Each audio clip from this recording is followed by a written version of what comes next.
Four. There's four. No, three. Three brothers and sisters, and this is the baby owl. And the mommy. And this is the mommy. So, Thank you, Dixie called the owl's mom, but Dixie didn't hear. He had already gone far again, and he heard the sound. Yow, ow, ow! What sound? What animal? Are you sure it's a wolf? No. What do you think it is? Fox. A baby fox. It's a cow.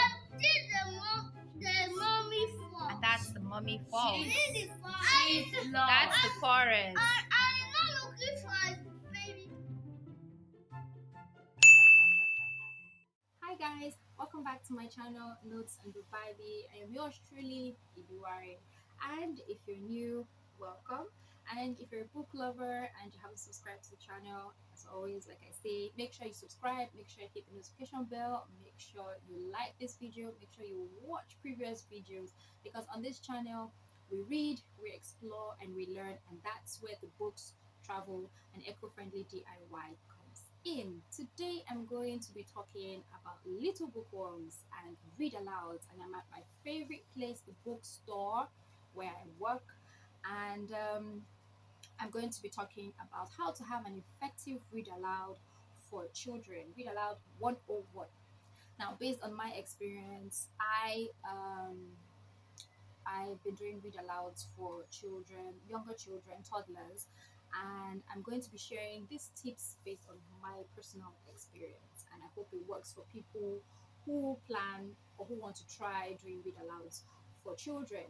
Now, first of all, what is a read aloud? A read aloud is simply reading aloud a story or text to an audience of any age. Now, for you to have a good read aloud, you have to incorporate things like your tone of voice, eye contact, body movement, all of that to make your read aloud interesting. Now, I'm going to be listing some points. I think 6 points. I think I have 6 points. Yes, 6 points on how to have an effective read aloud for children. And the first point I'm going to be putting out is number one is be energetic. We all know children have energy for days. So definitely if you're going to be doing read alouds, or you're a teacher or caregiver or parent, you should know that you should have the energy of of a superhero. So definitely if you're going to be doing read alouds, you should have the energy to express yourself and make eye contact with the children. You should just have a lot of energy within you. So number 2 point I'm going to be listing is that you have to expect surprises. So when I mean surprises, I mean things like when you're doing read aloud, there will be times where you would have distracted children. There will be times where you'd have children who would ask a lot of questions. There would also be children who would ask questions that are not even related to the book. There will be times when children would want to go for a potty break. Like, expect so many things that will happen during a read aloud, and be able to manage those scenarios and still make sure you finish your story. Number 3 is patience is key, and this goes back to point number 2 about the surprises. So like I said, in number 2, surprises, questions. There will be children who will ask you questions that is not even related to the book. So you have to have the patience to listen, and as well as try answer their questions, but always make sure you try to bring everybody back to the same page, and that is the story you are telling. Number 4 is, yes, if I'm correct, yes, number 4 is be creative.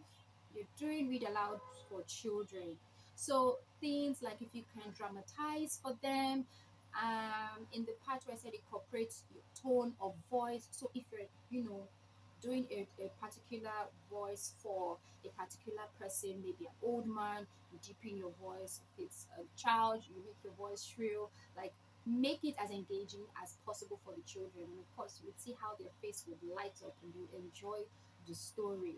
So whatever, apart from dramatization, you can use other things. You can use props, you can use music, you can, whatever it is to make your read aloud interesting, be creative in that aspect. Number 5 I'm going to be talking about is be funny. Yes, you have to be funny. Like, imagine reading the story and you're just going on and on and on, and the children, and of course, they would be distracted and they probably won't listen to your story for up to 2 minutes. So you have to be funny. You have to make eye contact with the children. Wink at some, tickle some. Answer questions. Make in fact answer the question in a funny way, and they'll be like, "What?" Those kind of things. So make it as funny as possible because you're reading a story to them, so it has to be interesting. And then the last point I'm going to be talking about here is engage everybody. Now, this goes back to point number two, which is surprises, questions. When children ask you questions based on that story, you know, while they're asking those questions, in fact, make it a point to also ask them questions too. Like, okay, what do you think the hen is doing? Or what do you think the story is about? Or what do you think will happen afterwards? It would spur up their mind to actually think, and you'll be surprised the kind of answers you will get from children. So as always, I don't like to make my videos too long, and I don't like to ramble and talk too much. So with these points that I have given, I'm sure you would try out these points. And of course, let me know in the comment section what other points would you suggest that should be included when doing read alouds for children. So I will see you in the next video, and of course, don't forget to subscribe, don't forget to like this video, and don't forget to give your 2 cents in the comment section. Have a lovely day. Bye.